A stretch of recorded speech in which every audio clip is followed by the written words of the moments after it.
ਸਤਿ ਸ਼੍ਰੀ ਅਕਾਲ ਜੀ। ਮੇਰਾ ਨਾਮ ਅਨਮੋਲ ਸਿੰਘ ਆ ਤੇ ਮੈਂ ਤੁਹਾਡਾ ਸਭ ਦਾ ਸਵਾਗਤ ਕਰਦੀ ਹਾਂ ਮੇਰਾ ਸਫ਼ਰ ਟੀਵੀ ਤੇ। ਅੱਜ ਮੈਂ ਤੁਹਾਡੀ ਸਭ ਦੀ ਮੁਲਾਕਾਤ ਕਰਵਾਉਣ ਜਾ ਰਹੀ ਹਾਂ ਇੱਕ ਬਹੁਤ ਹੀ ਟੈਲੈਂਟਡ ਤੇ ਬਹੁਤ ਹੀ ਐਕਸਪੀਰੀਅੰਸ ਥੀਏਟਰ ਆਰਟਿਸਟ ਜਿਨ੍ਹਾਂ ਦਾ ਨਾਮ ਹੈ ਡਾਕਟਰ ਗੁਰਚਰਨ ਸਿੰਘ ਸੋਢੀ। ਸਤਿ ਸ਼੍ਰੀ ਅਕਾਲ ਸਰ। ਸਤਿ ਸ਼੍ਰੀ ਅਕਾਲ ਜੀ। ਸਰ ਕਿਵੇਂ ਹੋ ਤੁਸੀਂ? ਮੈਂ ਬਹੁਤ ਵਧੀਆ, ਅੱਛਾ ਹਾਂ। ਸਰ ਸਭ ਤੋਂ ਪਹਿਲਾਂ ਇਹ ਦੱਸੋ ਕਿ ਤੁਸੀਂ ਕਿਵੇਂ ਇਸ ਇੰਡਸਟਰੀ ਵਿੱਚ ਆਏ ਤੇ ਕਿਵੇਂ ਤੁਸੀਂ ਸੋਚਿਆ ਕਿ ਤੁਸੀਂ ਇੱਕ ਥੀਏਟਰ ਆਰਟਿਸਟ ਬਣਨਾ ਹੈ? ਇਹ ਬੜੀ ਵੱਡੀ ਬੇਟਾ ਦੱਸਦਾ ਹੈਗੀ ਇਹਦੇ ਵਿੱਚ ਸਭ ਤੋਂ ਪਹਿਲੀ ਗੱਲ ਤਾਂ ਇਹ ਹੈਗੀ ਹੈ ਕਿ ਸਾਡੇ ਪਰਿਵਾਰ ਦੇ ਵਿੱਚ ਕੋਈ ਵੀ ਕਲਾਕਾਰ ਨਹੀਂ ਸੀ, ਪਰ ਮੇਰੇ ਮਨ ਦੇ ਵਿੱਚ ਇੱਕ ਭਾਵਨਾ ਸੀਗੀਆਂ ਕਿ ਮੈਂ ਇਸ ਸਟੇਜ ਵਾਲੇ ਪਾਸੇ ਨੂੰ ਤੁਰਾਂ। ਫਿਲਮਾਂ ਜਿਸ ਤਰ੍ਹਾਂ ਬਣਦੀਆਂ ਹਨ ਮੈਂ ਵੀ ਇਹਨਾਂ ਫਿਲਮਾਂ ਵਿੱਚ ਕੰਮ ਕਰਿਆ ਕਰਾਂ। ਇਹ ਜਿਹੜੇ ਨਾਟਕ ਅਸੀਂ ਵੇਖਣ ਜਾਂਦੇ ਹਾਂ ਇੱਦਾਂ ਅਸੀਂ ਵੀ ਨਾਟਕਾਂ 'ਚ ਕੰਮ ਕਰੀਏ।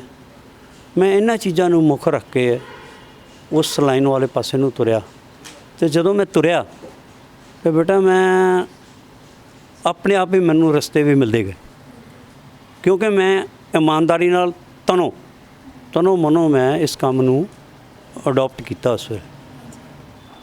ਲੇਕਿਨ ਜਦੋਂ ਮੇਰੇ ਮਾਤਾ ਪਿਤਾ ਨੂੰ ਪਤਾ ਲੱਗਾ ਨਾ ਇਸ ਗੱਲ ਦਾ ਕਿ ਇਹ ਡਰਾਮੇ ਕਰਨ ਜਾਂਦਾ ਹੈ, ਇਹ ਮਤਲਬ ਕਿ ਟਾਈਮ ਬਰਬਾਦ ਕਰ ਰਿਹਾ, ਅਤੇ ਉਹ ਇੱਕ ਬੜਾ ਭੈੜਾ ਲਫ਼ਜ਼ ਪੰਜਾਬੀ ਦੇ ਵਿੱਚ ਕਿ ਇਹ ਕੰਜਰਾਂ ਦਾ ਕੰਮ ਹੈਗਾ, ਇਹ ਚੰਗੇ ਬੰਦਿਆਂ ਦਾ ਕੰਮ ਖਾਨਦਾਨੀਆਂ ਦਾ ਨਹੀਂ ਹੈਗਾ। ਮੈਨੂੰ ਗੱਲ ਉਹਨਾਂ ਦੀ ਨੇ ਨਾ ਕੁਛ ਜ਼ਿਆਦਾ ਹੀ ਇਸ ਗੱਲ ਵਾਸਤੇ ਟੁੰਬ ਦਿੱਤਾ ਵੀ ਤੂੰ ਇਹ ਗੱਲ ਸਾਡੇ ਸਮਾਜ ਦੇ ਵਿੱਚੋਂ ਕਿਉਂ ਨਹੀਂ ਕੱਢਦੇ ਹੈਗੇ ਵੀ ਆਪਾਂ ਸਾਰਿਆਂ ਨੂੰ ਇੱਕੋ ਲਾਈਨ ਨਾਲ ਤੁਰ ਦਿੰਦੇ ਹਾਂ ਵੀ ਸਾਰੇ ਇੱਕੋ ਜਿਹੇ ਹੈਗੇ, ਸਾਰੇ ਇੱਕੋ ਜਿਹੇ ਨਹੀਂ ਹੈਗੇ। ਸੋ ਇਸ ਚੀਜ਼ ਨੂੰ ਮੁੱਖ ਰੱਖਦਿਆਂ ਹੋਇਆਂ ਮੈਂ ਹੌਲੀ ਸਟੈਪ ਬਾਈ ਸਟੈਪ ਜਿਹਨੂੰ ਆਪਾਂ ਕਹਿ ਸਕਦੇ ਹਾਂ ਕਿ ਮੇਰੀ ਮੁਲਾਕਾਤ ਮੋਹਨ ਲਾਲ ਜੀ ਕੰਵਲ ਜੀ ਨਾਲ ਹੋਈ ਸੀ 1969-70 ਵਿੱਚ। ਪਹਿਲੇ ਉਹ ਖੁਦ ਹੋਰ ਉਹਨਾਂ ਕੋਲ ਟੀਮ ਸੀ ਪੁਰਾਣੀ ਅਤੇ ਉਹ ਆਪ ਨਾਟਕ ਕਰਦੇ ਹੁੰਦੇ ਸੀ, ਆਪ ਹੀ ਨਾਟਕਕਾਰ ਸਨ, ਆਪ ਨਾਟਕ ਲਿਖਦੇ ਸੀ। ਸਭ ਤੋਂ ਪਹਿਲੀ ਜਿਹੜੀ ਮਿਲਾਪ ਕਲਾ ਕੇਂਦਰ 1960 ਵਿੱਚ ਰਜਿਸਟਰ ਹੋਈ ਹੈ ਅੰਮ੍ਰਿਤਸਰ ਦੇ ਵਿੱਚ, ਉਹ ਉਹਨਾਂ ਦੀ ਪਹਿਲੀ ਸੀ। ਉਸ ਤੋਂ ਬਾਅਦ ਹੋਰ ਬੜੇ ਕਲਾਕਾਰਾਂ ਨੇ ਆਪਣੀਆਂ ਜਿਹੜੀਆਂ ਸੀਗੀਆਂ ਆਪਣੀਆਂ ਇਸ ਤਰ੍ਹਾਂ ਦੀਆਂ ਕਮੇਟੀ ਸੁਸਾਇਟੀਆਂ ਉਹਨਾਂ ਨੇ ਆਪਣੀਆਂ ਟੀਮਾਂ ਬਣਾ ਕੇ ਅਗਾਂਹ ਰਜਿਸਟਰ ਕਰਵਾਈਆਂ ਸੀ। ਅਤੇ ਉਹ ਮੈਨੂੰ ਉਹਨਾਂ ਦੇ ਨਾਲ ਕੰਮ ਕਰਕੇ ਥੋੜ੍ਹਾ ਜਿਹਾ ਆਨੰਦ ਵੀ ਆਇਆ ਔਰ ਗੁੱਸੇ ਨਾਲ ਵੀ ਕਦੇ ਮੈਨੂੰ ਕਈ ਗੱਲ ਸਮਝਾਉਂਦੇ ਸੀਗੇ। ਲੇਕਿਨ ਉਹਨਾਂ ਦਾ ਗੁੱਸਾ ਮੈਨੂੰ ਉਦੋਂ ਕੰਮ ਆਇਆ ਜਿਸ ਵੇਲੇ ਮੈਂ ਸਟੇਜ 'ਤੇ ਜਾ ਕੇ ਕੰਮ ਕਰਨ ਲੱਗਾ। ਮੈਨੂੰ ਫਿਰ ਸਮਝ ਆਈ ਵੀ ਵਾਕਿਆ ਉਹਨਾਂ ਦੇ ਗੁੱਸੇ ਵਿੱਚ ਮੇਰੇ ਵਾਸਤੇ ਇੱਕ ਬੜਾ ਵੱਡਾ ਮਤਲਬ ਕਿ ਇਮਤਿਹਾਨ ਜਿਹਨੂੰ ਆਪਾਂ ਕਹਿ ਸਕਦੇ ਹਾਂ ਉਹ ਸੀਗਾ ਵੀ ਇਹ ਗੁੱਸਾ ਬਰਦਾਸ਼ਤ ਕਰ ਜਾਏਗਾ ਅਤੇ ਤੈਨੂੰ ਅੱਗੇ ਜਾ ਕੇ ਬੜੀ ਵੱਡੀ ਪ੍ਰਾਪਤੀ ਵੀ ਹੋਣੀ ਹੈ। ਸੋ ਉਹ ਪ੍ਰਾਪਤੀ ਮੈਨੂੰ ਪਰਮਾਤਮਾ ਦੀ ਕਿਰਪਾ ਨਾਲ, ਆਪਣੇ ਦੋਸਤਾਂ ਸਾਥੀਆਂ ਦੀ ਕਿਰਪਾ ਨਾਲ, ਮੇਰੇ ਉਸਤਾਦ ਜੀ ਦੀ ਕਿਰਪਾ ਨਾਲ ਅਤੇ ਮੇਰੇ ਮਾਂ-ਬਾਪ ਦੀ ਵੀ ਕਿਰਪਾ ਮੈਂ ਕਹਾਂਗਾ ਜਿਨ੍ਹਾਂ ਦੇ ਨਾਲ ਮੈਨੂੰ ਪ੍ਰਾਪਤੀ ਹੋਈ। ਸਰ ਕਿੰਨਾ ਚਿਰ ਹੋ ਗਿਆ ਤੁਹਾਨੂੰ ਇਸ ਲਾਈਨ ਵਿੱਚ ਆਇਆ ਅਤੇ ਹੁਣ ਤੱਕ ਤੁਸੀਂ ਕਿੰਨਾ ਕੁ ਕੰਮ ਕੀਤਾ ਹੈ? ਸਰ ਜੀ ਗੱਲ ਇਹ ਹੈ ਜੇ ਆਪਾਂ ਸਾਲ ਗਿਣ ਚੱਲੀਏ ਤਾਂ ਚਲੋ ਆਪਾਂ 70 ਨੂੰ ਲੈ ਲੈਂਦੇ ਹਾਂ, 30 ਅਤੇ 20 50 ਸਾਲ ਸਿੱਧਾ ਹਿਸਾਬ 50 ਸਾਲ ਤੋਂ ਲਗਭਗ ਮੈਨੂੰ ਇਸ ਲਾਈਨ ਦੇ ਨਾਲ ਜੁੜਿਆਂ ਨੂੰ ਹੋ ਗਏ ਨੇ। ਔਰ ਇਹਨਾਂ 50 ਸਾਲਾਂ ਦੇ ਵਿੱਚ ਮੈਂ ਅੱਜ ਤੱਕ ਸਿੱਖਦਾ ਹੀ ਆ ਰਿਹਾ। ਮੈਂ ਹੁਣ ਵੀ ਸਿੱਖ ਰਿਹਾ। ਮੈਨੂੰ ਅੱਜ ਵੀ ਕਿਸੇ ਅੱਛੇ ਆਰਟਿਸਟ ਕੋਲੋਂ ਕੋਈ ਚੰਗੀ ਚੀਜ਼ ਪ੍ਰਾਪਤ ਹੁੰਦੀ ਹੈ ਨਾ ਅਤੇ ਮੈਨੂੰ ਬੜੀ ਖੁਸ਼ੀ ਹੁੰਦੀ ਹੈ ਕਿ ਇਹ ਗੁਣ ਇਹਦੇ ਕੋਲੋਂ ਲੈ ਲੈਣਾ ਚਾਹੀਦਾ ਹੈਗਾ, ਇਹ ਬਹੁਤ ਗੁਣਕਾਰੀ ਹੈ। ਸੋ ਇਸ ਚੀਜ਼ ਨੂੰ ਮਤਲਬ ਕਿ 50 ਦੇ ਵਿੱਚ 71 ਦੇ ਵਿੱਚ ਜਦੋਂ ਅਸੀਂ ਸ਼ੁਰੂ ਹੋਏ 71 ਦੇ ਵਿੱਚ ਅਸੀਂ ਸ਼ੁਰੂ ਹੋਏ ਨਾਟਕ ਸਟੇਜਾਂ ਤੋਂ, ਠੀਕ ਹੈ। ਅਤੇ ਮੇਰੀ ਮੁਲਾਕਾਤ ਹਰਭਜਨ ਜੱਬਲ ਜੀ ਨਾਲ ਹੋਈ ਉਹਨਾਂ ਦੇ ਘਰ। ਮੈਂ ਉਹਨਾਂ ਦੇ ਘਰ ਜਾਂਦਾ ਹੁੰਦਾ ਸੀਗਾ ਕਿਉਂਕਿ ਉਹਨਾਂ ਦੇ ਕੋਲ ਨਾ ਇੱਕ ਫੈਕਟਰੀ ਸੀਗੀ ਜਿੱਥੇ ਉਹਨਾਂ ਦੇ ਪਿਤਾ ਜੀ ਹਾਥੀ ਦੰਦ ਦੇ ਕੰਘੇ ਔਰ ਕਈ ਸਮਾਨ ਸ਼ਤਰੰਜ ਹੋਰ ਕਈ ਚੀਜ਼ਾਂ ਬਣਾਉਂਦੇ ਸੀਗੇ। ਉਹ ਅਸੀਂ ਲੈਣ ਜਾਂਦੇ ਹੁੰਦੇ ਸਾਂ ਅਤੇ ਮੈਂ ਜਦੋਂ ਜਾਣਾ ਅਤੇ ਜੱਬਲ ਜੀ ਦਾ ਨਾਂ ਸੁਣਨਾ ਅਤੇ ਜੱਬਲ ਜੀ ਨੇ ਉੱਥੇ ਬੈਠੇ ਹੋਣਾ ਅਤੇ ਮੈਂ ਉਹਨਾਂ ਨੂੰ ਮਿਲਣਾ, ਭਾਜੀ ਕੀ ਹਾਲ ਹੈ। ਉਹ ਬੜੇ ਖੁੱਲ੍ਹੇ ਸੁਭਾਅ ਦੇ ਸੀਗੇ ਅਤੇ ਉਹਨਾਂ ਕਹਿਣਾ ਉਹ ਯਾਰ ਕੀ ਹੈ, ਮੇਰਾ ਬਾਪੂ ਮੈਨੂੰ ਨਾ ਤਾਂ ਕਿਤੇ ਜਾਣ ਦਿੰਦਾ ਨਾਟਕਾਂ ਵਿੱਚ, ਨਾ ਕਿਤੇ ਫਿਲਮਾਂ ਜਾਣ ਦਿੰਦਾ ਹੈਗਾ, ਗਾਲਾਂ ਕੱਢਦੇ ਰਹਿੰਦੇ ਹੈਗੇ ਨੇ। ਤੇ ਮੈਂ ਹੱਸਣਾ, ਉਹਨਾਂ ਕਹਿਣਾ ਹੱਸਣਾ, ਇਹ ਜਦੋਂ ਤੇਰੇ ਨਾਲ ਹੋਈ ਕਹਾਣੀ ਤੈਨੂੰ ਫਿਰ ਪਤਾ ਲੱਗਣਾ। ਮੈਂ ਆਪਣੇ ਮਨ ਸੋਚਣਾ ਵੀ ਮੈਂ ਕਦੋਂ ਜਾਣਾ ਕਦੋਂ ਨਹੀਂ ਜਾਣਾ ਕੀ ਪਤਾ। ਤੇ ਉਹ ਮੁਲਾਕਾਤ ਮੇਰੀ ਹਰਭਜਨ ਜੱਬਲ ਜੀ ਨਾਲ ਉਹਨਾਂ ਦੇ ਘਰ ਹੁੰਦੀ ਰਹਿੰਦੀ ਸੀ। ਪਰ ਇੱਕ ਉਹਨਾਂ ਦੇ ਪਿਤਾ ਜੀ ਕਹਿੰਦੇ ਹੁੰਦੇ ਸੀ ਉਹਨਾਂ ਨੂੰ ਵੀ ਇਹ ਸ਼੍ਰੀਮਾਨ ਜੀ ਧੋਖੇ ਨਾਲ ਮੈਨੂੰ ਝੂਠ ਬੋਲ ਕੇ ਨਾਟਕਾਂ 'ਚ ਜਾਂਦਾ ਹੈਗਾ, ਪਰ ਨਾਟਕਾਂ ਵਿੱਚ ਜਾ ਕੇ ਝੂਠ ਬੋਲ ਕੇ ਜਾਂਦਾ। ਮੈਨੂੰ ਪਤਾ ਬਾਅਦ 'ਚ ਲੱਗਦਾ ਵੀ ਇਹ ਨਾਟਕ ਖੇਡ ਕੇ ਆਇਆ। ਉਦੋਂ ਉਹ ਮਤਲਬ ਕਿ ਉਹਨਾਂ ਨੇ ਉੱਥੇ ਓਪਨ ਏਅਰ ਥੀਏਟਰ ਦੇ ਵਿੱਚ ਖੇਡਣੇ, ਜਾਂ ਕਿਤੇ ਸਾਨੂੰ ਗਲੀ ਮੁਹੱਲੇ ਵਿੱਚ ਕਿਤੇ ਸਟੇਜ 'ਤੇ ਹਲ ਬਾਜ਼ਾਰ ਕਿਤੇ ਵੀ ਜਗ੍ਹਾ ਮਿਲ ਜਾਣੀ ਤੇ ਉਦੋਂ ਖੇਡਣੇ। ਉਦੋਂ ਨਾ ਇਹ ਜਿਹੜੇ ਆਪਣੇ ਜਿਵੇਂ ਹੁਣ ਨਾਟਸ਼ਾਲਾ ਹੈਗੀ ਹੈ, ਵਿਰਸਾ ਵਿਹਾਰ ਹੈ, ਹੋਰ ਬੜੇ ਬੜੇ ਅੱਛੇ ਗੁਰੂ ਨਾਨਕ ਭਵਨ ਹੈ, ਹੋਰ ਕਈ ਭਵਨ ਹੈਗੇ ਨੇ ਜਿੱਥੇ ਸਟੇਜਾਂ ਹੈਗੀਆਂ ਬੜੀਆਂ ਵਧੀਆ, ਉਦੋਂ ਨਹੀਂ ਸੀ ਹੁੰਦੀਆਂ। ਉਦੋਂ ਤਾਂ ਗਲੀਆਂ ਮਹੱਲਿਆਂ ਵਿੱਚ ਆਪ ਹੀ ਤੁਸੀਂ 15-20 ਟੇਬਲਾਂ ਲਾ ਲੈਣੀਆਂ ਅਤੇ ਬੈਠ ਜਾਣਾ, ਸਟੇਜ ਬਣਾ ਲਓ ਜੀ ਅਤੇ ਤੁਸੀਂ ਕੰਮ ਕਰੀ ਚੱਲੋ, ਇੱਦਾਂ ਹੁੰਦਾ ਸੀਗਾ। ਤੇ ਸਰ ਜਿਵੇਂ ਤੁਸੀਂ ਦੱਸਿਆ ਕਿ ਤੁਸੀਂ ਪਿਛਲੇ 50 ਸਾਲਾਂ ਤੋਂ ਸਿੱਖਦੇ ਹੀ ਆ ਰਹੇ ਹੋ, ਤੇ ਤੁਹਾਨੂੰ ਲੱਗਦਾ ਕਿ ਜੇ ਤੁਸੀਂ ਹੋਰ ਕਿਸੇ ਇੰਡਸਟਰੀ ਵਿੱਚ ਹੁੰਦੇ ਤਾਂ ਸ਼ਾਇਦ ਤੁਹਾਨੂੰ ਇੰਨਾ ਸਿੱਖਣ ਦਾ ਮੌਕਾ ਨਾ ਮਿਲਦਾ? ਹਾਂ, ਇਹ ਗੱਲ ਬੇਟਾ ਜੀ ਤੁਹਾਡੀ ਬਿਲਕੁਲ ਠੀਕ ਹੈਗੀ, ਬਿਲਕੁਲ ਠੀਕ ਹੈ। ਕਿਉਂਕਿ ਜਦੋਂ ਅਸੀਂ ਇੱਕ ਜਗ੍ਹਾ 'ਤੇ ਬਾਅਦ 'ਚ ਜਾਵਾਂਗੇ ਨਾ ਅਤੇ ਫਿਰ ਅਸੀਂ ਉੱਥੋਂ ਜੋਗੇ ਰਹਿ ਜਾਵਾਂਗੇ। ਫਿਰ ਅਸੀਂ ਅੱਛੇ ਮਾਹੌਲ ਵਿੱਚ ਅੱਛੇ ਕਲਾਕਾਰਾਂ ਵਿੱਚੋਂ ਦੀ ਵਿਚਰਨ ਜੋਗੇ ਨਹੀਂ ਹੋਵਾਂਗੇ, ਕਿਉਂਕਿ ਅਸੀਂ ਇੱਕ ਟੀਮ 'ਚ ਵੱਜ ਗਏ ਅਤੇ ਉਹ ਜਿਹੜੀ ਜਗ੍ਹਾ ਹੋਏਗੀ ਫਿਰ ਉਹ ਤਾਂ ਉਨੀ ਕੁ ਅਦਾਰੇ ਵਿੱਚ ਹੀ ਹੋਏਗੀ ਨਾ, ਉਸ ਤੋਂ ਅੱਗੇ ਤਾਂ ਨਹੀਂ ਆਪਾਂ ਕਦੇ ਜਾ ਸਕਦੇ ਨਾ। ਅਤੇ ਜਦੋਂ ਅਸੀਂ ਖੁੱਲ੍ਹੇ ਹੋਵਾਂਗੇ ਅਸੀਂ ਜਿੱਥੇ ਮਰਜ਼ੀ ਜਾ ਕੇ ਕੰਮ ਕਰ ਸਕਦੇ ਹਾਂ, ਜਿੱਥੇ ਮਰਜ਼ੀ ਜਾ ਕੇ ਅਸੀਂ ਜਿਹਨੂੰ ਮਰਜ਼ੀ ਮਿਲ ਸਕਦੇ ਹੈਗੇ ਹਾਂ, ਜਿਹਦੇ ਮਰਜ਼ੀ ਇਹਦੇ ਵਿਚਾਰਾਂ ਦੇ ਵਿੱਚ ਉਹਦੇ ਸੁਣ ਸਕਦੇ ਹਾਂ, ਉਹਨੂੰ ਉਹਦੇ ਕੰਮ ਨੂੰ ਵੇਖ ਸਕਦੇ ਹੈਗੇ ਵੀ ਕੀ ਵਾਕਿਆ ਕੰਮ ਕਿੱਦਾਂ ਦੇ ਕਰ ਰਿਹਾ ਇਹ ਚੀਜ਼। ਤੇ ਤੁਸੀਂ ਅੱਜ ਵੀ ਕੰਮ ਕਰਦੇ ਹੋ ਥੀਏਟਰ ਵਿੱਚ? ਮੈਂ ਅੱਜ ਵੀ ਕੰਮ ਕਰਦਾ, ਥੀਏਟਰ 'ਚ ਵੀ ਕਰਦਾ ਹੈਗਾ। ਪਿੱਛੇ ਮਹਾਰਾਜਾ ਰਣਜੀਤ ਸਿੰਘ ਦੇ ਵਿੱਚ ਮਹਾਰਾਜਾ ਭਾਗ ਸਿੰਘ ਦਾ ਕਰੈਕਟਰ ਸੀਗਾ, ਆਪਣੇ ਮਹਾਰਾਜਾ ਰਣਜੀਤ ਸਿੰਘ ਦੇ ਛੋਟੇ ਮਾਮਾ ਜੀ ਦਾ। ਉਹਦੇ ਵਿੱਚ 16-17 ਐਪੀਸੋਡ ਜਿਹੜੇ ਨੇ ਉਹ ਮੇਰੇ ਸੀਗੇ ਅਤੇ ਉਹ ਮੈਂ ਮਾਮਾ ਭਾਗ ਸਿੰਘ ਦਾ ਕਿਰਦਾਰ ਉਹਦੇ 'ਚ ਨਿਭਾਇਆ। ਇੱਦਾਂ ਦੇ ਕਿਰਦਾਰ ਨਿਭਾ ਕੇ ਮੈਨੂੰ ਬਹੁਤ ਆਨੰਦ ਵੀ ਆਇਆ। ਉਹਦੇ ਵਿੱਚ ਆਪਣੇ ਸੋਨਾ ਜੀ ਸੀਗੇ, ਦਲਜੀਤ ਸੋਨਾ ਜੀ, ਇਹਨਾਂ ਨੇ ਬੜਾ ਵਧੀਆ ਕੰਮ ਨਿਭਾਇਆ ਉਹਦੇ ਵਿੱਚ, ਸਾਡੇ ਨਾਲ ਕੰਮ ਕੀਤਾ ਇਹਨਾਂ ਨੇ। ਉਹ ਕੰਮ ਬਹੁਤ ਵਧੀਆ ਕੀਤਾ ਉਹਨਾਂ ਨੇ, ਕਾਬਲੇ ਤਾਰੀਫ ਕੰਮ ਜਿਹਨੂੰ ਆਪਾਂ ਕਹਿ ਸਕਦੇ ਹਾਂ, ਉਹ ਕੰਮ ਕੀਤਾ ਉਹਨਾਂ ਨੇ। ਇਸ ਕਰਕੇ ਇਹ ਤਾਂ ਦੂਰਦਰਸ਼ਨ ਹੋਇਆ, ਰੇਡੀਓ ਸਟੇਸ਼ਨ 1976 ਦੇ ਵਿੱਚ ਮੈਂ ਜਿਹੜੀ ਅਸਲੀ ਗੱਲ ਵਿੱਚ ਆ ਰਿਹਾ ਹੁਣ ਮੈਂ ਤੁਹਾਨੂੰ ਉੱਧਰ ਦੱਸਣ ਲੱਗਾ।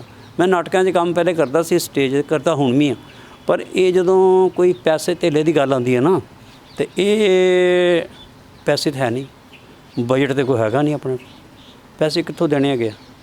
ਫਰੀ ਹੁਣ ਵਿਚਾਰੇ ਆਰਟਿਸਟ ਜਾਂਦੇ ਹੈ ਮਜਬੂਰੀ ਮਾਰੇ, ਕੋਈ ਤੇਲ ਪਾ ਕੇ ਜਾਂਦਾ ਹੈ, ਕੋਈ ਆਪਣਾ ਟਾਈਮ ਕੱਢ ਕੇ ਜਾਂਦਾ ਹੈ, ਕੋਈ ਨੌਕਰੀ ਛੁੱਟੀ ਲੈ ਕੇ ਜਾਂਦਾ ਹੈ, ਕੰਮ ਤੋਂ ਛੁੱਟੀ ਲੈ ਕੇ ਪ੍ਰਾਈਵੇਟ ਨੌਕਰੀਆਂ ਕਰ ਰਹੇ ਹੁੰਦੇ ਨੇ।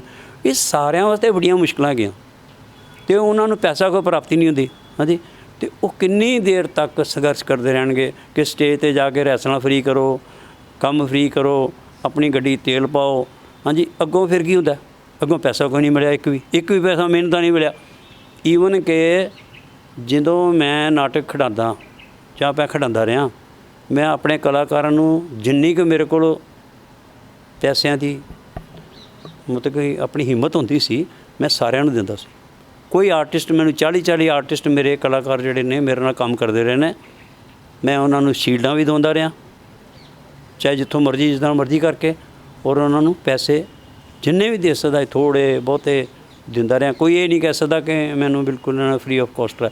ਫ੍ਰੀ ਆਫ ਕੋਸਟ ਜੇ ਕੋਈ ਆਪਣਾ ਸਰਮਾਏਦਾਰ ਬੱਚਾ ਹੈ ਜਿਹੜਾ ਕਹਿੰਦਾ ਕੋਈ ਗੱਲ ਨਹੀਂ ਅੰਕਲ ਜੀ ਪੈਸੇ ਦੀ ਕੋਈ ਲੋੜ ਨਹੀਂ ਮੈਨੂੰ ਹੈਗੀ, ਤੁਸੀਂ ਸਗੋਂ ਹੋਰ ਦੱਸੋ ਮੈਨੂੰ, ਅਤੇ ਉਹ ਭਾਵੇਂ ਹੋਵੇ ਕੋਈ ਕਰਿਆ ਗਿਆ ਹੋਵੇ, ਛੱਡ ਗਿਆ ਹੋਵੇ, ਮੈਂ ਪੈਸੇ ਨਹੀਂ ਲੈਣੇ, ਮੈਂ ਤਾਂ ਸਿੱਖਣਾ, ਉਹ ਗੱਲ ਸੈਪਰੇਟ ਹੈਗੀ। ਵੈਸੇ ਮੈਂ ਮਤਲਬ ਕਿ ਮੈਂ ਹਰ ਕਲਾਕਾਰ ਨੂੰ ਐਪਰੀਸ਼ੀਏਟ ਕੀਤਾ, ਉਹਨਾਂ ਨੂੰ ਵੱਧ ਤੋਂ ਵੱਧ ਕਿਸੇ ਨਾ ਕਿਸੇ ਤਰੀਕੇ ਦੇ ਨਾਲ ਇਹ ਗੱਲ ਕੀਤੀ ਹੈਗੀ ਹੈ ਵੀ ਤੁਸੀਂ ਖੁਸ਼ ਹੋ ਕੇ ਜਾਓ।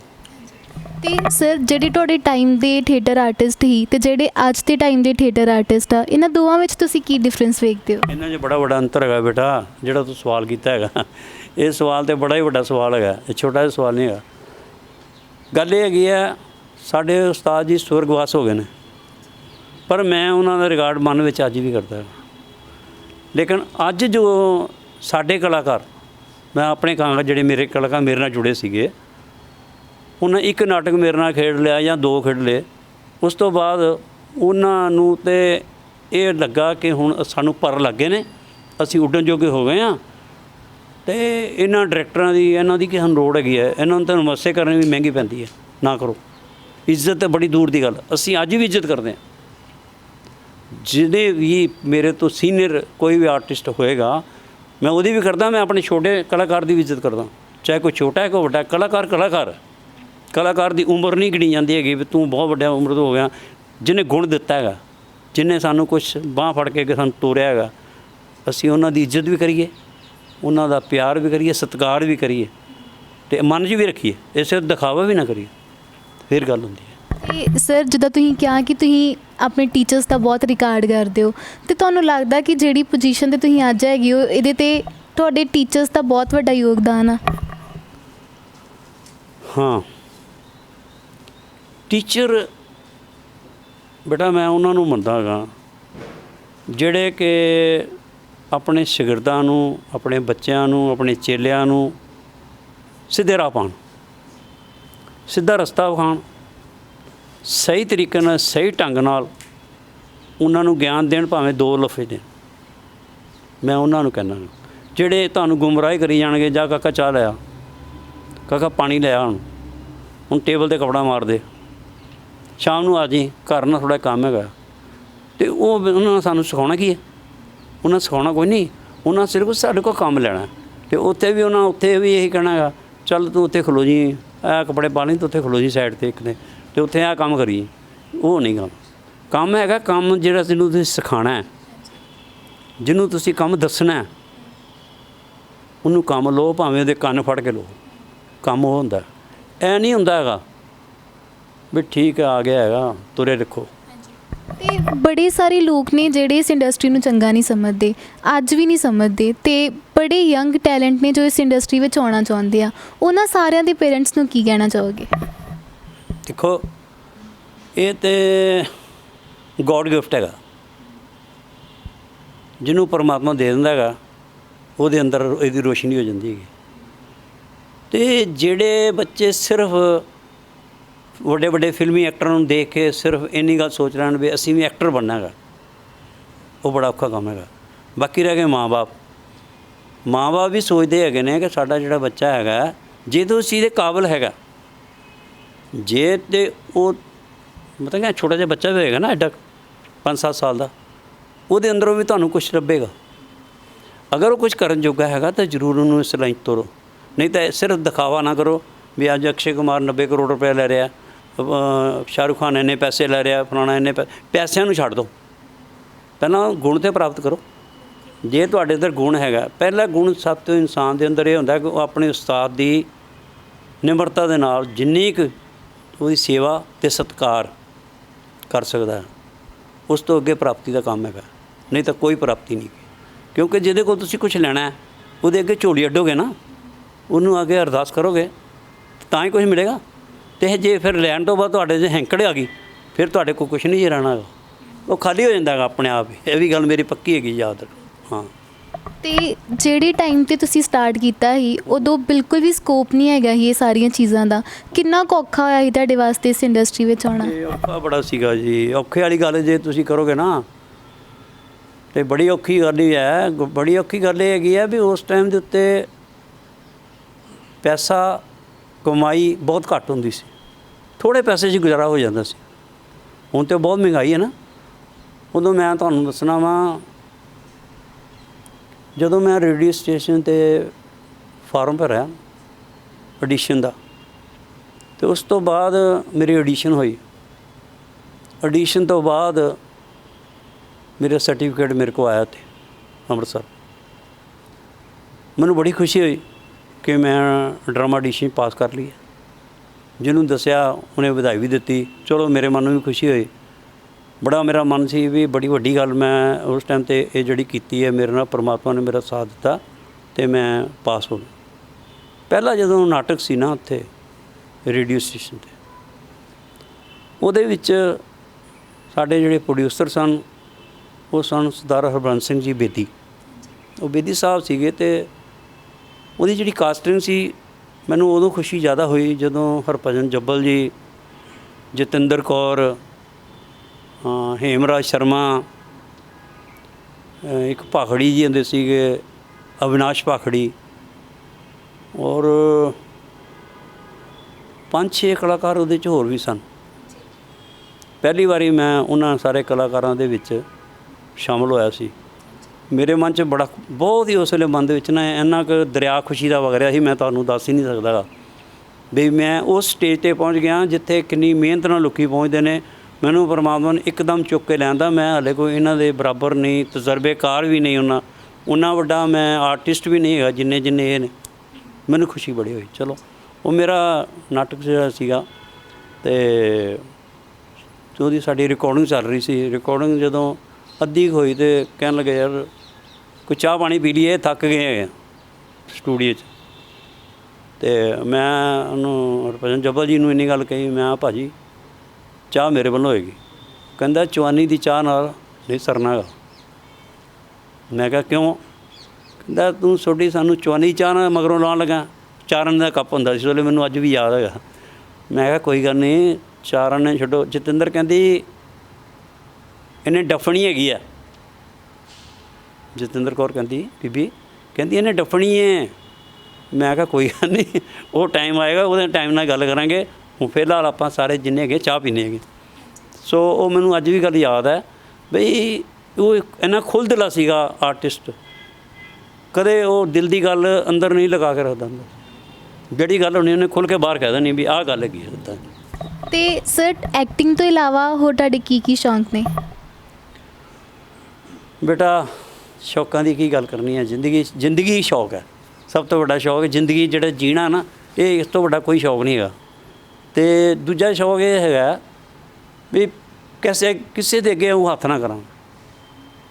ਮੇਰੀ ਆਪਣੀ ਕਮਾਈ ਹੋਵੇ, ਮੈਂ ਉਹ ਹੀ ਕਮਾਵਾਂ ਅਤੇ ਉਹ ਇਹਦੇ ਨਾਲ ਮੇਰੇ ਬਰਕਤ ਹੋਵੇ। ਅਤੇ ਉਹ ਜਦੋਂ ਪਲੇ ਸੀ ਨਾ ਮੇਰਾ ਹੋਇਆ, ਅਤੇ ਮੈਂ ਆਪਣੀ ਮਾਂ ਜੀ ਨੂੰ ਇਹ ਗੱਲ ਦੱਸੀ ਵੀ ਅੱਜ ਰਾਤ ਨੂੰ 7:30 ਵਜੇ ਸਾਡਾ ਆਕਾਸ਼ਵਾਣੀ ਜਲੰਧਰ ਤੋਂ ਨਾਟਕ ਆਉਣਾ ਹੈਗਾ ਅਤੇ ਤੁਸੀਂ ਸੁਣਨਾ। ਰੇਡੀਓ ਹੁੰਦੇ ਸੀ, ਐਡਾ ਕੁ ਰੇਡੀਓ ਸੀ ਸਾਡੇ ਕੋਲ ਪਿੰਡ। ਅਤੇ ਮੇਰੀ ਮਾਂ ਜੀ ਕਹਿੰਦੀ ਸੱਚ ਕਹਿਣਾ ਹੈ ਕਿ ਵੈਸੇ ਹੀ ਕਹਿਣਾ?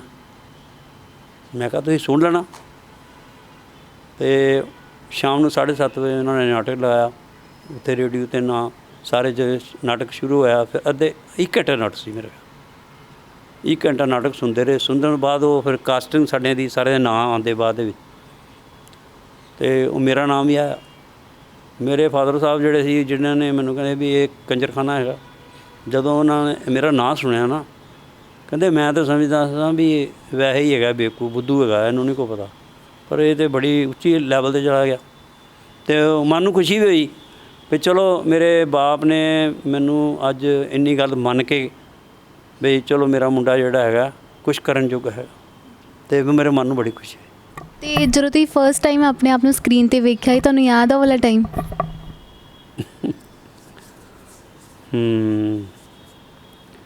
ਬੜਾ ਸ਼ੌਕ ਸੀਗਾ ਉਸ ਟਾਈਮ 'ਤੇ। ਕੈਮਰੇ ਕੋਲ ਡਰ ਵੀ ਬੜਾ ਲੱਗਦਾ ਹੁੰਦਾ ਸੀ ਵੀ ਜਿਹੜੇ ਕੈਮਰਾ ਹੈਗਾ ਹੈ, ਪਤਾ ਨਹੀਂ ਇਹਦੇ ਵਿੱਚ ਕੀ ਕਿਹੜਾ ਭੂਤ ਹੈਗਾ ਜਿਹੜਾ ਸਾਨੂੰ ਚਿੰਬੜ ਜਾਏਗਾ, ਇੰਨਾ ਕੁ ਡਰ ਲੱਗਣਾ। ਹਾਂਜੀ। ਅਤੇ ਮਸਲਾ ਇਹ ਹੈ ਵੀ ਦੂਰਦਰਸ਼ਨ 'ਤੇ ਪਹਿਲਾ ਨਾਟਕ ਮੇਰਾ ਸੀ ਚਾਨਣ ਪ੍ਰਕਾਸ਼। ਸਾਡੇ ਪ੍ਰੋਡਿਊਸਰ ਸਨ ਸਰਦਾਰ ਹਰਜੀਤ ਸਿੰਘ ਜੀ, ਭਾਅ ਜੀ ਉਹਨਾਂ ਨੂੰ ਕਹਿੰਦੇ ਸਨ। ਅਤੇ ਉਹ 2 ਕਿਸ਼ਤਾਂ ਵਿੱਚ ਹੈਗਾ ਸੀਗਾ, ਕਾਮੇਡੀ ਸੀਗਾ।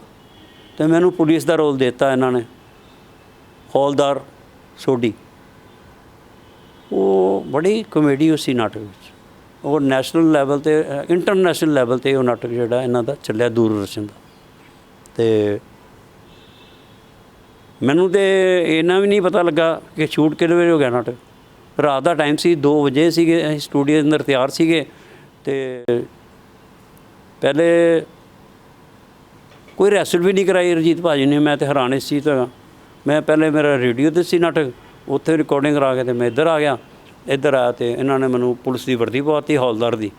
ਅਤੇ ਉਹ ਬੈਠੇ ਰਹੇ। ਸ਼ਾਮ ਨੂੰ ਇਹਨਾਂ ਦੇ ਸੈੱਟ ਜੋ ਤਿਆਰ ਹੋਏ, ਅਤੇ ਉਹ ਸੈੱਟ ਦੇ ਉੱਤੇ ਮੈਨੂੰ ਵੀ ਉਹਨਾਂ ਨੇ ਉਹ ਵਰਦੀ ਪਵਾ ਕੇ ਅਤੇ ਇੱਕ ਡੰਡਾ ਮੇਰੇ ਹੱਥ 'ਚ ਪਕੜਾਇਆ ਅਤੇ ਉੱਥੇ ਕਹਿੰਦੇ ਇੱਥੇ ਬੈਠੋ ਤੁਸੀਂ। ਬੈਠ ਗਿਆ ਮੈਂ।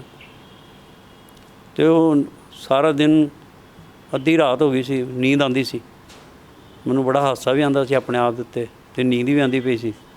ਅਤੇ ਟਾਈਮ ਆ ਗਿਆ ਜਦੋਂ ਉਹ ਮੇਰਾ ਸ਼ਾਟ ਸੀਗਾ, ਅਤੇ ਸ਼ਾਟ ਵੀ ਬੜਾ ਅਜੀਬ ਸੀਗਾ। ਸ਼ਾਟ ਅਜੀਬ ਇਹ ਸੀਗਾ ਕਿ ਜਿਹੜਾ ਹੀਰੋ ਹੈ, ਹੀਰੋ ਨੂੰ ਇੱਕ ਟੈਲੀਗ੍ਰਾਮ ਉਹਦੇ ਘਰ ਆਉਂਦੀ ਹੈ ਉਹਦੇ ਦੱਸਿਆ ਜਾਂਦਾ ਕਿ ਤੇਰਾ ਪਿਓ ਮਰ ਗਿਆ। ਔਰ ਉਹ ਜਿਹੜਾ ਹੌਲਦਾਰ ਹੈਗਾ ਉਹ ਪਹਿਲਾਂ ਉਹਦੇ ਕੋਲ ਆਉਂਦਾ, ਹੌਲਦਾਰ ਸੁੱਤਾ ਪਿਆ ਹੁੰਦਾ, ਮੇਰਾ ਸੀਨ 'ਚ ਸੌਂ ਦਾ, ਮੈਂ ਵਾਕਈ ਸੁੱਤਾ ਸੀ। ਜਦੋਂ ਮੈਂ ਸੁੱਤਾ ਸੀ ਉਹ ਮੈਨੂੰ ਫੜ ਕੇ ਲਾਈ ਜਾ ਰਿਹਾ, ਹੌਲਦਾਰ ਜੀ, ਸਿਪਾਹੀ ਜੀ, ਥਾਣੇਦਾਰ ਜੀ, ਪਤਾ ਨਹੀਂ ਕੀ ਕੋਈ ਬੋਲੀ ਜਾਂਦੇ। ਇਹ ਸੀਗਾ ਅਸ਼ਵਨੀ ਭਰਤ ਦਾ ਐਕਟਰ ਜਿਹਦਾ ਪਿਓ ਮਰਦਾ ਹੈ, ਉਹ ਸੀਗਾ। ਉਹਦੇ ਵਿੱਚ ਨਾ ਟਿੰਡ ਹੁੰਦੀ ਹੈਗੀ, ਸੱਚੀ ਮੁੱਚੀ ਟਿੰਡ ਕਰਾਈ ਉਹਨੇ। ਇਹ ਵੀ ਗੱਲ ਨਾਲ ਲੱਗੀ ਹੈ, ਬੜੀ ਵੱਡੀ ਗੱਲ ਸੀ, ਉਹਦੀ ਕੁਰਬਾਨੀ ਸੀਗੀ, ਮੈਂ ਮੰਨਾਂਗਾ। ਅਤੇ ਮੈਂ ਸਮਝਦਾ ਹੈਗਾ ਕਿ ਉਹ ਕਹਿ ਰਿਹਾ ਹੈ ਕਿ ਤੇਰਾ ਪਿਓ ਮਰ ਗਿਆ, ਅਤੇ ਮੈਂ ਰੋਣਾ ਸ਼ੁਰੂ ਕਰ ਦਿੱਤਾ। ਮੈਂ ਉੱਚੀ ਉੱਚੀ ਰੋਣ ਲੱਗ ਪਿਆ। ਜਦੋਂ ਮੈਂ ਰੋ ਰਿਹਾ, ਮੈਨੂੰ ਰੋਣਾ ਆਉਂਦਾ ਤਾਂ ਨਹੀਂ ਸੀ, ਪਰ ਮੈਂ ਰੋ ਰਿਹਾ ਸੀ। ਜਦੋਂ ਮੈਂ ਰੋ ਰਿਹਾ ਸੀ ਤਾਂ ਉਹ ਮੈਨੂੰ ਕਹਿੰਦਾ, ਨਹੀਂ ਉਹ ਤੁਹਾਡਾ ਪਿਓ ਨਹੀਂ ਮਰਿਆ, ਮੇਰਾ ਪਿਓ ਮਰ ਗਿਆ। ਉਹ ਜਦੋਂ ਉਹਨੇ ਕਿਹਾ ਨਾ ਇੰਨੀ ਗੱਲ, ਤਾਂ ਮੈਨੂੰ ਗੁੱਸਾ ਚੜਿਆ, ਮੈਂ ਇੱਕ ਡੰਡਾ ਮਾਰਿਆ ਉਹਦੇ। ਮੈਂ ਜਾ ਫਿਰ ਅੰਦਰ ਥਾਣੇਦਾਰ ਕੋਲ, ਮੇਰੇ ਕੋਲ ਕੀ ਕਹਿੰਦੇ। ਉਹ ਮੈਨੂੰ ਵੀ ਹਾਸਾ ਆਇਆ। ਔਰ ਉਹ ਨਾਟਕ ਇੰਟਰਨੈਸ਼ਨਲ ਲੈਵਲ ਤੱਕ ਚੱਲਿਆ, ਬੜਾ ਪੈਸਾ ਕਮਾਇਆ ਉਸ ਨਾਟਕ ਨੇ ਇਹਨਾਂ ਵਾਸਤੇ। ਬਹੁਤ ਵਧੀਆ ਮੈਨੂੰ ਲੱਗਾ ਬਾਅਦ ਦੇ ਵਿੱਚ। ਅਤੇ ਵਾਕਈ ਇੱਕ, ਅਤੇ ਅਸੀਂ ਇਹ ਸੋਚਦੇ ਸੀ ਵੀ ਇਹਨਾਂ ਨੇ ਝੂਠ ਬੋਲਤਾ, ਇਹ ਨਾਟਕ ਦੀ ਸ਼ੂਟਿੰਗ ਨਹੀਂ ਹੋਈ, ਇਹਨਾਂ ਕਹਿ ਦਿੱਤਾ ਵੀ ਹੋ ਗਈ ਹੈ, ਸਭ ਕੁਝ ਓਕੇ ਹੋ ਗਿਆ, ਪਰ ਉਹ ਸੀ। ਅਤੇ ਫਿਰ ਤੁਸੀਂ ਕਿੱਥੇ ਵੇਖਿਆ ਸੀ ਆਪਣਾ ਫਸਟ ਸ਼ੋਅ? ਆਪਣੇ ਘਰ। ਉਹ ਸਾਡੇ ਉਹਨੂੰ ਕਾਲੇ ਉਹ ਹੁੰਦੇ ਸੀ, ਕਾਲੇ ਟੈਲੀਵਿਜ਼ਨ, ਉਹਨਾਂ ਦੇ ਵੇਖਦੇ ਸੀਗੇ। ਉਹ ਬਹੁਤ ਮਸ਼ਹੂਰ ਸੀ, ਹਰ ਹਫ਼ਤੇ ਆਉਂਦਾ ਸੀਗਾ। ਅਤੇ ਉਹ ਸਗੋਂ ਕਾਫੀ ਅੱਛਾ ਕਰੈਕਟਰ ਬਣ ਗਿਆ। ਮੈਂ ਤਾਂ ਹੈਰਾਨ ਹੀ ਹੋ ਗਿਆ ਸਾਂ ਵੀ ਇਹ ਇੱਦਾਂ ਕਿਵੇਂ ਹੋ ਗਿਆ। ਇਹ ਤਾਂ ਪ੍ਰੋਡਿਊਸਰ ਨੂੰ ਪਤਾ ਹੁੰਦਾ ਜਾਂ ਕੈਮਰਾਮੈਨ ਨੂੰ ਪਤਾ ਹੁੰਦਾ ਵੀ ਕੀ ਕਰ ਰਿਹਾ ਮੈਂ। ਉਹ ਜਿਹੜਾ ਐਕਟਰ ਹੁੰਦਾ ਉਹਨੂੰ ਕੁਝ ਨਹੀਂ ਪਤਾ ਹੁੰਦਾ। ਅਤੇ ਜੇ ਉਹਦੇ ਅੰਦਰ ਕੌਨਫੀਡੈਂਸ ਹੈਗਾ ਫਿਰ ਤਾਂ ਉਹਨੂੰ ਕੈਮਰੇ ਵੱਲ ਤੱਕਣਾ ਨਹੀਂ ਚਾਹੀਦਾ। ਕੈਮਰਾ ਤੱਕੇ ਤੁਹਾਨੂੰ, ਤੁਸੀਂ ਨਾ ਕੈਮਰੇ ਨੂੰ ਤੱਕੋ, ਕੈਮਰਾ ਤੁਹਾਨੂੰ ਤੱਕੇ। ਜੋ ਕਰਨਾ ਕੈਮਰੇ ਨੇ ਚੋਰੀ ਕਰਨੀ ਤੁਹਾਡੀ। ਅਤੇ ਉਹ ਮਤਲਬ ਕਿ ਮੈਨੂੰ ਬਹੁਤ ਚੰਗਾ ਲੱਗਾ। ਅਤੇ ਤੁਹਾਡੀ ਫੈਮਿਲੀ ਦਾ ਕਿਵੇਂ ਦਾ ਰਿਐਕਸ਼ਨ ਸੀ ਉਦੋਂ?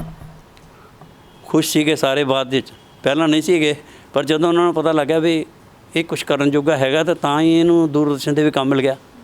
ਅਤੇ ਉੱਧਰ ਰੇਡੀਓ 'ਤੇ ਵੀ ਮਿਲਦਾ ਸੀ ਕੰਮ। ਫਿਰ ਮੈਂ 1983 ਜਾਂ ਅਪਰੂਵਡ ਵੀ ਹੋ ਗਿਆ ਦੂਰਦਰਸ਼ਨ 'ਤੇ। ਬਸ ਉਸ ਤੋਂ ਬਾਅਦ ਫਿਰ ਉਹ ਚਾਲੀ ਸੀਗੀ। ਸਾਰੇ ਪ੍ਰੋਡਿਊਸਰਾਂ ਨਾਲ ਹੀ ਮੈਂ ਦੂਰਦਰਸ਼ਨ ਦੇ ਨਾਟਕ ਕੀਤੇ ਆ। ਅਤੇ ਉੱਥੇ ਬਾਰੇ ਮੈਂ ਤੁਹਾਨੂੰ ਦੱਸ ਸਕਾਂ, 350 ਤੋਂ ਉੱਪਰ ਦੇ 400 ਦੇ ਵਿੱਚ ਮੇਰੇ ਨਾਟਕ ਰੇਡੀਓ 'ਤੇ ਹੁਣ ਤੱਕ ਜਿਹੜੇ ਨੇ ਚੱਲ ਚੁੱਕੇ। ਅਤੇ ਜੇ ਇਸ ਟਾਈਮ 'ਤੇ ਤੁਹਾਨੂੰ ਕੋਈ ਰੋਲ ਕਰਨ ਦਾ ਚਾਂਸ ਮਿਲੇ ਤਾਂ ਤੁਸੀਂ ਕਿਹੜਾ ਰੋਲ ਕਰਨਾ ਚਾਹੋਗੇ? ਕਿੱਦਾਂ? ਜਿੱਦਾਂ ਤੁਹਾਨੂੰ ਕੋਈ ਓਪਰਚੁਨਿਟੀ ਮਿਲੇ ਅਤੇ ਤੁਹਾਨੂੰ ਚੂਜ਼ ਕਰਨ ਦਾ ਮੌਕਾ ਮਿਲੇ ਕਿ ਤੁਸੀਂ ਕੋਈ ਵੀ ਰੋਲ ਕਰ ਸਕਦੇ ਹੋ, ਅਤੇ ਕਿਹੜਾ ਰੋਲ ਚੂਜ਼ ਕਰੋਗੇ? ਹਾਂ, ਅਗਰ ਅੱਜ ਮੈਨੂੰ ਕੋਈ ਕਰੈਕਟਰ ਮਿਲਦਾ ਹੈ ਮੇਰੀ ਮਰਜ਼ੀ ਦਾ, ਮੇਰੀ ਮਨਪਸੰਦ ਦਾ, ਅਤੇ ਉਹਦੇ ਵਿੱਚ ਪਹਿਲੀ ਤਾਂ ਹੈਗਾ, ਮੈਂ ਧਾਰਮਿਕ ਨਾਟਕ ਬਹੁਤ ਕੀਤੇ ਹੈ। ਸ਼੍ਰੋਮਣੀ ਗੁਰਦੁਆਰਾ ਪ੍ਰਬੰਧਕ ਕਮੇਟੀ ਸ਼ਤਾਬਦੀ 'ਤੇ ਵੀ ਨਾਟਕ ਕੀਤੇ। ਔਰ ਉਸ ਤੋਂ ਇਲਾਵਾ ਹਿੰਦੀ ਨਾਟਕਾਂ 'ਚ ਵੀ ਕੰਮ ਕੀਤਾ। ਲੇਕਿਨ ਮੈਂ ਅੱਜ ਵੀ ਮਤਲਬ ਕਿ ਨਾ, ਜਿਸ ਨਾਟਕ ਦੇ ਨਾਲ ਆਪਣੀ ਰੂਹ ਜਿਹੜੀ ਹੈ ਸਾਡੀ ਜੁੜੀ ਹੋਵੇ, ਔਰ ਜਿਸ ਨਾਟਕ ਦਾ ਸੰਦੇਸ਼ਾ ਜਿਹੜਾ ਬਹੁਤ ਅੱਛਾ ਪਰਿਵਾਰ ਦੇ ਜਾਂਦਾ ਹੋਵੇ, ਪਬਲਿਕ ਦੇ ਵਿੱਚ, ਉਹੋ ਜਿਹੇ ਨਾਟਕ। ਓਕੇ ਸਰ, ਆਈ ਹੋਪ ਤੁਹਾਡੀ ਵਿਸ਼ ਛੇਤੀ ਪੂਰੀ ਹੋਏ। ਅਤੇ ਜਾਂਦੇ ਜਾਂਦੇ ਤੁਸੀਂ ਜਿਹੜੇ ਯੰਗ ਆਰਟਿਸਟ ਨੇ ਉਹਨਾਂ ਨੂੰ ਕੀ ਟਿਪ ਦੇਣਾ ਚਾਹੋਗੇ? ਬੇਟਾ ਜੀ, ਗੱਲ ਇਹ ਹੈਗੀ ਹੈ, ਮੈਂ ਤਾਂ ਸਾਰਿਆਂ ਨੂੰ ਇਹੋ ਹੀ ਬੇਨਤੀ ਕਰਾਂਗਾ, ਇਸ ਲਾਈਨ ਦੇ ਵਿੱਚ ਇੱਕ ਚੀਜ਼ ਦੇ ਪਹਿਲੇ ਸੋਚ ਕੇ ਚੱਲੋ ਕਿ ਰੋਟੀ ਨਹੀਂ ਜੇ ਹੈਗੀ, ਇਸ ਕੰਮ ਵਿੱਚ ਰੋਟੀ ਨਹੀਂ ਹੈਗੀ। ਪਹਿਲੇ ਗੱਲ, ਆਪਣੀ ਰੋਟੀ ਦਾ ਇੰਤਜ਼ਾਮ ਪਹਿਲਾਂ ਵੱਖਰਾ ਕਰ ਲਓ। ਪਹਿਲਾਂ ਕੰਮ ਕਰੋ ਅਤੇ ਫਿਰ ਇਸ ਪਾਸੇ ਤੁਰੋ। ਦੂਜੀ ਗੱਲ ਇੱਕ ਹੋਰ ਬਹੁਤ ਜ਼ਰੂਰੀ ਹੈਗੀ ਹੈ, ਅਗਰ ਤੁਹਾਡੇ ਮਾਂ-ਬਾਪ ਤੁਹਾਨੂੰ ਪੈਸਾ ਖੁੱਲ੍ਹਾ ਦਿੰਦੇ ਨੇ ਤਾਂ ਉਸ ਪੈਸੇ ਨੂੰ ਬਰਬਾਦ ਨਾ ਕਰੋ, ਬਲਕਿ ਤੁਸੀਂ ਉਸ ਪੈਸੇ ਨੂੰ ਸਹੀ ਤਰੀਕੇ ਨਾਲ ਪ੍ਰਯੋਗ ਕਰਕੇ ਆਪਣੇ ਮਨੋਂ ਤਨੋਂ ਆਪਣੇ ਗੁਰੂ ਜੋ ਵੀ ਕੰਮ ਸਿੱਖਣਾ ਚਾਹੁੰਦੇ ਜੇ, ਆਪਣੇ ਡਾਇਰੈਕਟਰ ਸਾਹਿਬ ਕੋਲ ਜੋ ਵੀ ਆਪਾਂ ਕੰਮ ਸਿੱਖਣਾ ਚਾਹੁੰਦੇ ਹਾਂ, ਉਹਨੂੰ ਬੜੇ ਧਿਆਨ ਨਾਲ ਸੁਣੀਏ, ਧਿਆਨ ਨਾਲ ਸਿੱਖੀਏ ਔਰ ਉਹਨਾਂ ਦੀ ਇੱਜ਼ਤ ਕਰੀਏ। ਇਹ ਬੜੀ ਜ਼ਰੂਰੀ ਗੱਲ ਹੈਗੀ ਹੈ ਬੱਚਿਆਂ ਵਾਸਤੇ ਵੀ। ਅਤੇ ਜਿਹੜੇ ਵੱਡੇ ਮਾਂ-ਬਾਪ ਉਹ ਵੀ ਧਿਆਨ ਰੱਖਣ ਆਪਣੇ ਬੱਚਿਆਂ ਦਾ ਵੀ ਉਹ ਬੱਚੇ ਇਸੇ ਲਾਈਨ 'ਚ ਜਾ ਰਹੇ ਨੇ ਕਿ ਕਿਤੇ ਵਿਗੜ ਕੇ ਦੂਜੀ ਲਾਈਨ ਨੂੰ ਤਾਂ ਨਹੀਂ ਜਾ ਰਹੇ ਹੈਗੇ। ਬਸ ਇੰਨਾ ਕਹਿੰਦਾ ਮੈਂ ਸਾਰਿਆਂ ਕੋਲ ਸਤਿ ਸ੍ਰੀ ਅਕਾਲ ਕਰ। Thank you so much sir, thank you so much. So ਇਹ ਸੀ ਸਾਡੇ ਨਾਲ ਬਹੁਤ ਹੀ ਇੰਸਪਾਇਰਿੰਗ ਡਾਕਟਰ ਗੁਰਚਰਨ ਸਿੰਘ ਸੋਢੀ, ਜਿਨ੍ਹਾਂ ਨੇ ਆਪਣੀ ਬਹੁਤ ਹੀ ਸੋਹਣੀ ਸਟੋਰੀ ਸਾਨੂੰ ਦੱਸੀ। ਇਹੋ ਜਿਹੀਆਂ ਹੋਰ ਇੰਟਰਵਿਊਜ਼ ਵੇਖਣ ਵਾਸਤੇ ਸਾਡੇ ਚੈਨਲ ਨਾਲ ਜੁੜੇ ਰਹੋ। Thank you so much.